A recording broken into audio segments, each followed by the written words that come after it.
Hello everyone, welcome back to my channel. आज का हमारा टॉपिक है वो है जर्नल एंट्री में कब परचेसेस के नाम से एंट्री करनी है और कब एसेट के नाम से एंट्री करनी है और उसके पीछे क्या लॉजिक रहेगा उसके बारे में हम बात करेंगे। ठीक है, चलिए शुरू करते हैं। देखो, कोई भी फर्म है या कोई भी शॉप है या कोई भी बिजनेस एंटिटी है, वो अपने पूरे प्रोसेस में या पूरे ईयर में दो तरह के परचेस वो करता है। ठीक है, परचेस दो तरह की परचेस वो करता है। ठीक है, कौन सी दो परचेस करेगा? देखिए, पहला तो है वो स्टॉक स्टॉक खरीदेगा या गुड्स खरीदेगा। ठीक है, स्टॉक और गुड्स खरीदने के पीछे का ऑब्जेक्टिव क्या रहता है? वो होता है उसको रीसेल करके रीसेल करना और रीसेल करना और प्रॉफिट अर्न करना। रीसेल अर्न करना और प्रॉफिट अर्न करना इसका ऑब्जेक्टिव रहता है। मतलब क्या है? स्टॉक और गुड्स खरीद के वो क्या करता है? उसको रीसेल करेगा और रीसेल करके उसको प्रॉफिट अर्न करेगा। तो ये हो गया आपको, एक तो परचेज करता है स्टॉक और गुड्स, इसको जिसका ऑब्जेक्टिव रहता है रीसेल करना। एक वो खरीदता है असेट, असेट्स वो खरीदता। अब असेट्स को वो रीसेल करना उसका ऑब्जेक्टिव नहीं होता है। ठीक है, रीसेल वो नहीं करता है। तो रीसेल नहीं करेगा सर, क्या करेगा? देखिए, असेट को खरीदने का मतलब ये होता है कि उसको लंबे समय के लिए परचेज करता है और लंबे समय के लिए परचेस करके उससे प्रॉफिट अर्न करेगा। लंबे समय के लिए प्रॉफिट अर्न कैसे करेगा? देखिए, प्रॉफिट अर्न करेगा। मान लीजिए एक मशीन उसने ली है। ठीक है, एक मशीन ली है उसने। अब मशीन ली है उसने, मशीन से वो क्या करेगा? जो उसके पास में कच्चा माल है, उस कच्चे माल को वो रेडी करेगा। उस कच्चे माल को रेडी करके वो इंसान फिर कस्टमर को बेचेगा। इसलिए असेट जो है वो लंबे समय के लिए, अब मशीन जो है उसने आज ली, कल तो फिर लेगा नहीं, परसों फिर लेगा नहीं। इसका मतलब क्या है? वो उसको लंबे समय के लिए वो चलाएगा और लंबे समय चलाएगा तो प्रॉफिट वो अर्न करेगा, उसको रीसेल कभी नहीं कर। लेकिन गुड्स और स्टॉक के केस में अलग है, वहां पे रीसेल करना उसका ऑब्जेक्टिव है ताकि वो प्रॉफिट अर्न कर सके। क्लियर? अब स्टॉक और असेट में डिफरेंस क्या है? देखिए, स्टॉक मतलब कि जिसका हमारा काम है, जिसको हमको बेचना है, वो स्टॉक है। और जो चीजें बिजनेस की कैपेसिटी को बढ़ाए, उसकी एबिलिटी को बढ़ाए, वो होती है उसकी एसेट। कैसे? देखिए, स्टॉक क्या है? अब स्टॉक को समझते हैं तो फॉर एग्जांपल मान लीजिए मेरे कोई ज्वेलरी की शॉप है। अब ज्वेलरी की शॉप है तो उसमें मेरे लिए स्टॉक क्या हो जाएगा? मेरे पास में सिल्वर की क्या बोलते हैं, सॉरी, अंगूठी, पायल, बिछिया, ठीक है, ये सब ब्रेसलेट्स, कड़ी, ये सब चीजें क्या होती है? स्टॉक हो जाएगी, इसको मुझे रिफिल करना है। असेट्स क्या हो जाएगी मेरे लिए? काउंटर, फर्नीचर, फैन, है ना, इलेक्ट्रॉनिक इलेक्ट्रिक क्या बोलते हैं, वेइंग मशीन, है ना, व्हीकल जो मेरे बिजनेस में काम आ रही है, वो सब।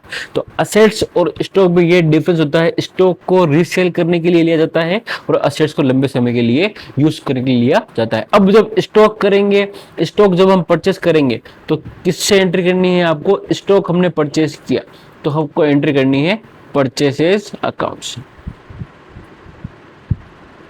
परचेसेस अकाउंट से आपको एंट्री करनी है।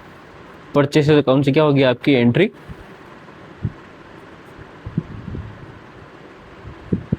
होगी। क्लियर? यहां तक बात समझ में आ गई? ओके। उसके बाद में असेट्स अगर हम परचेस करेंगे, असेट अगर मैंने परचेस की तो यहाँ पे मैं किससे एंट्री करूंगा? असेट अकाउंट से एंट्री करूंगा। असेट के नाम से, असेट के नाम से, है ना, असेट के नाम से क्या होगी? उसकी एंट्री होगी। जैसे कि मानो मान लीजिए मेरा जो काम है वो ज्वेलरी का है। अब मैंने बिल्डिंग खरीदी बिजनेस के लिए तो असेट के नाम से एंट्री होगी। अगर मैंने मशीन खरीदी बिजनेस के लिए तो उसके नाम से एंट्री होगी। अगर मैंने लैंड खरीदी है उसके नाम से एंट्री होगी। अगर मैंने व्हीकल खरीदा है उसके नाम से एंट्री होगी। लेकिन जब मैंने स्टॉक खरीदा है, अंगूठियां, बिछियां, पायल, ठीक है, ब्रेसलेट्स, कड़ा, ये सब चीजें, तो उसके क्या होगा? उसके परचेसेस से आपको एंट्री करनी है, तभी तो आप डिफरेंशिएट कर पाओगे कि मैंने स्टॉक खरीदा है या असेट खरीदी है। अगर हमें इन दोनों को ही परचेस से एंट्री कर लूं तो क्या मतलब, फिर क्या फायदा। इसलिए असेट जब खरीदेंगे तो उसके नाम से एंट्री करेंगे, और जब स्टॉक और गुड्स खरीदेंगे तो उसके नाम से एंट्री करेंगे। अब बात ये आती है कि सर हम इसको डेबिट करेंगे क्रेडिट करेंगे। देखिए दोनों ही असेट है, पहली बात तो ये स्टॉक भी असेट होती है और असेट तो असेट होती है ना। तो अब स्टॉक जब हम खरीदेंगे तो क्या होगा, ये बढ़ेगा। स्टॉक भी क्या होती है, एक तरीके से असेट ही होती है। स्टॉक खरीदने से क्या हो रहा है, असेट्स हो रही है इंक्रीज, है ना। तो जब असेट इंक्रीज होगी तो क्या करेंगे, इसको डेबिट। एक तो ये होता है। दूसरा, परचेस, अगर मैंने स्टॉक परचेस किया तो क्या हो गया, हमारा एक्सपेंस हो गया, और एक्सपेंस भी क्या होते हैं, डेबिट। दोनों केस में आप एंट्री कर सकते हो, गलत कुछ नहीं है ना। ये है आपका मॉडर्न रूल और ये आपका है ट्रेडिशनल रूल, बस फर्क सिर्फ इतना है। ठीक, आगे चलते हैं। अब अगर मैंने असेट परचेज की है तो असेट नाम से एंट्री करनी है, लेकिन यहाँ पे क्या होगा, यहाँ पे मान लीजिए मैंने पहले, मेरे पास लैंड नहीं थी, अब मैंने लैंड ले ली, या मेरा बिल्डिंग नहीं थी अब बिल्डिंग ले ली, या मेरे पास मशीन नहीं थी अब मशीन ले ली, तो वहां पे क्या हो गया, असेट्स क्या हो गए, असेट की वैल्यू क्या हो गई, इंक्रीज हो गई। और इंक्रीज होगी तो आपको क्या करनी है, डेबिट करनी है। डेबिट क्या होगी, वो मशीनरी, उसका नाम से आपको डेबिट करना होगा।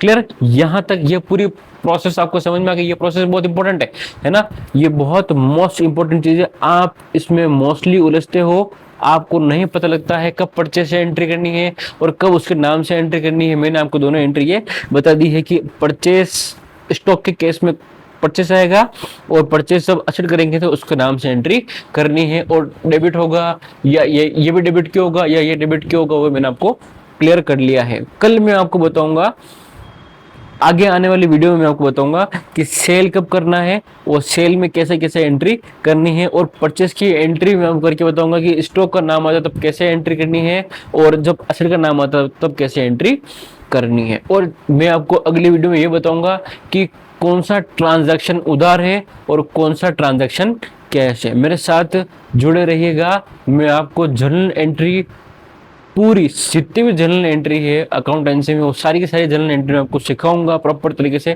ताकि आपकी जो बेसिक्स है, जो आपके फाउंडेशंस जो है आपकी, ठीक है, अकाउंट्स की, वो एकदम कंप्लीट तरीके से मजबूत हो जाए। ये मेरा आपसे प्रॉपर प्रॉमिस रहेगा। चलिए, थैंक यू सो मच।